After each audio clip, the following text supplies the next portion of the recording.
Hey everybody, welcome back to another episode of Inside the Creator's Mind with Taylor, the creator of Legion's Realms at War TCG.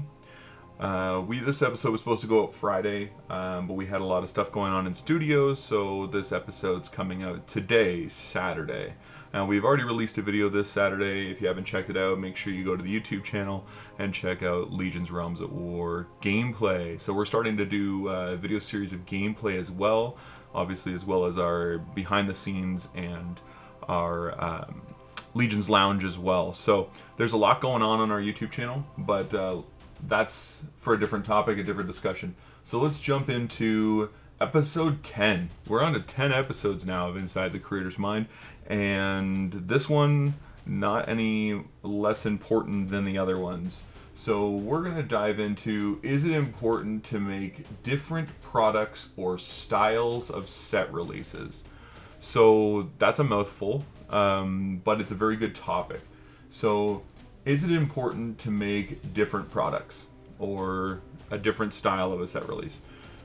I honestly believe so. I think that without a doubt, the booster box and the concept of a core booster box, whether that being 20 or 18 packs, 24 packs, 36 packs, however companies decide to roll out their booster boxes. Without a doubt, booster boxes are the premier product. They are the staple. They are the number one seller, usually for TCGs. They're sealed booster boxes in all of their respects are the cornerstone of LGSs as well, right? Because without the booster box, they can't crack them to get singles, and then the singles are obviously their bread and butter when it comes to sales. So the booster box is the premier product, but that's not the question today. The question is it important to make different products or different styles of releases? So that's what I mean by that, is the different from the core booster box. And I know there's some companies that go way off the deep end with this, and they make a crazy amount of auxiliary products, whether that be in association with another company or another IP, whether that be working with Tops or whether that be working or creating some sort of pin collection, or perhaps creating plushies and lunch pails and all that merchandise, which is great when you're trying to build an IP and a brand for sure. And any way that you can get eyes on your product and audience in. I mean, Star Wars did it the best, and you know how that turned out. So without a doubt, having auxiliary products are good. But we're going to focus today on different products and styles of set releases specifically. So we're looking at those expansion products that are not maybe as big as the booster boxes. So similar to how we rolled out Bountiful Harvest, which was a small expansion product. They were 10 cards per pack, 5 packs per box with a box topper. Those kind of products, right? So there's many ways of looking at those products. I know some people might look at them as, oh, that was a space filler because they don't ready for a big set release yet, but they still want to whet people's appetite and they still want to give people new cards, but they don't want to release a big product. Maybe it's not ready yet. Maybe it needs more printing lead time, whatever that may be, whether art's still in development or anything like that. So definitely those are layover things. Those are pieces, those are set releases, those are styles of releases that obviously help tie the fan base over or the playing community over. In terms of production side, for sure, for making sure that you have a release that comes out more frequently, and maybe they're smaller to help turn revenue, especially for small companies like ours. But let's just talk about the products themselves. So I think it's important to release those kind of products, not just as a tie over for the community, for the player base, for the consumer, but also to implement different aspects of your game. Maybe you're testing some game mechanics. Maybe you're introducing a new type of play style or a new deck altogether.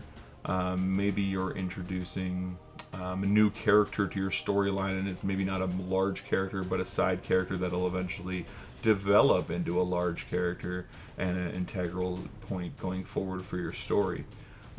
Maybe it's just a small expansion to build off of what just came out in a larger expansion. Maybe companies put out these sets as a hot fix. And digital trading card games, you can instantly just go in and with a little bit of work, obviously, be able to change mechanics or change things that may have impacted the meta negatively, or maybe the game wasn't quite ready for a dynamic or a mechanic like that. Where printed paper TCGs, they don't have that opportunity, so maybe those auxiliary products are a hot fix as opposed to an erratic ban list. Maybe they're coming in and their design is to flip the meta on its head, even temporarily. There's a lot of aspects to that's just a small expansion product.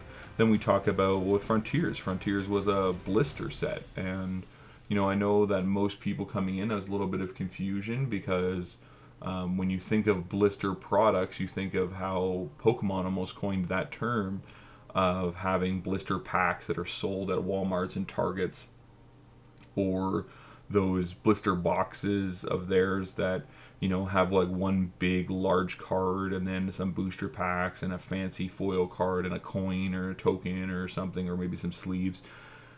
So it was our first foray into designing a concept of an additional version of a supplementary product. So when we have our booster box in Ravaged Lands, then we go into an expansion product of Bountiful Harvest, and then moved into a blister box of Frontiers. So how we break it down is purely based on set size and number of packs. So, Ravaged Lands was a 260 card set. Bountiful Harvest was an 84 card set, so less than 100. So that's definitely an expansion supplemental piece.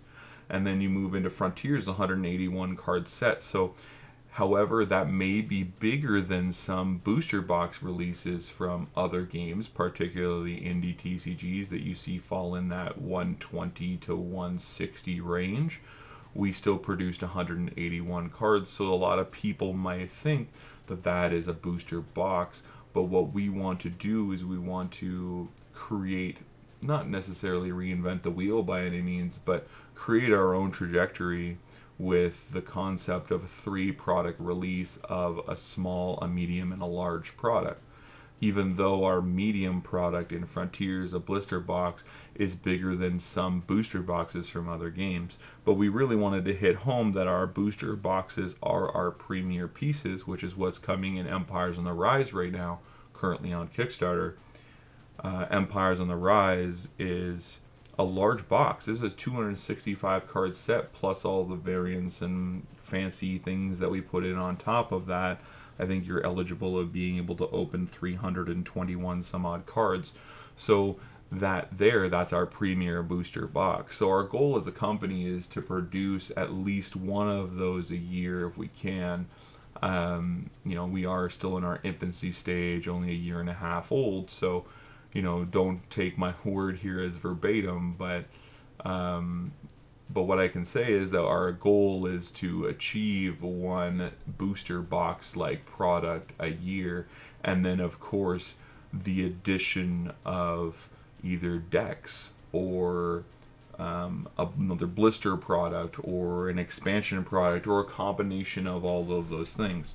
So we feel as though that for a long time in the TCG space, the healthy release structure of 3 sets per year, basically maybe 2 depending on how big your set sizes are, is a pretty healthy standpoint, specifically when we're an indie TCG putting out multiple products. So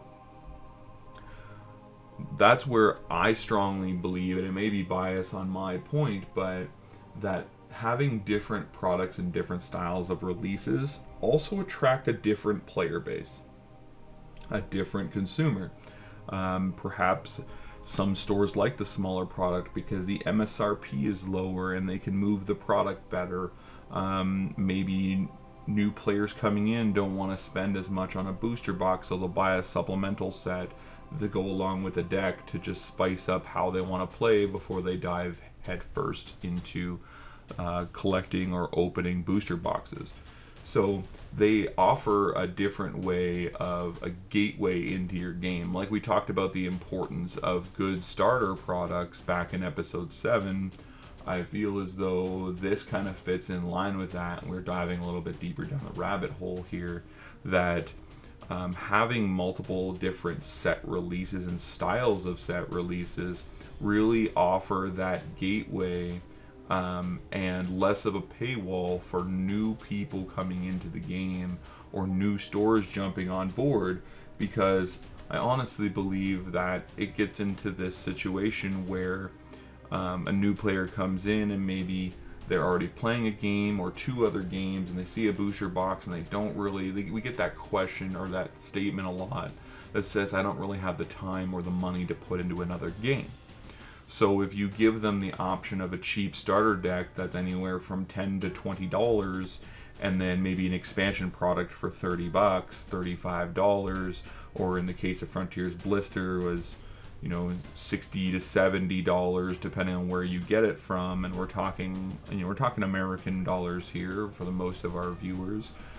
That you're in a position where it's for under $100, you're getting into a game and you're not only just getting a starter deck, you're immediately entering into, if you wish, into a competitive scene with a very healthy and solid deck to begin with, and then at that point you can feel comfortable whether you want to put together and buy a booster box or just buy singles to spice up your deck from those said booster boxes, which ultimately you buy from the stores or you buy from other people who have opened them and sell them so they get their money back, or the stores incentivize them from cracking boxes. So it creates a healthy TCG environment, and these other small sets I think are really crucial for that. Not only as a gateway like we just talked about for new players, but also, like you said, for just a little bit of a wrench. You throw it in, shake up the game a little bit, you give people a different presentation, maybe you have a different style of release party or a release event because this is a small supplemental product. We see that success across the board with other games. Specifically when you look into a booster box, supplemental then spices up what you're playing. Yes, when you get into the supplemental products, they're not draft and sealable right now. Legions is not necessarily built for draft and sealed. However, we've had many community members find that a draft and sealed experience with our booster box products specifically are a very enjoyable experience. It is our goal to now focusing here on different products and styles of set releases.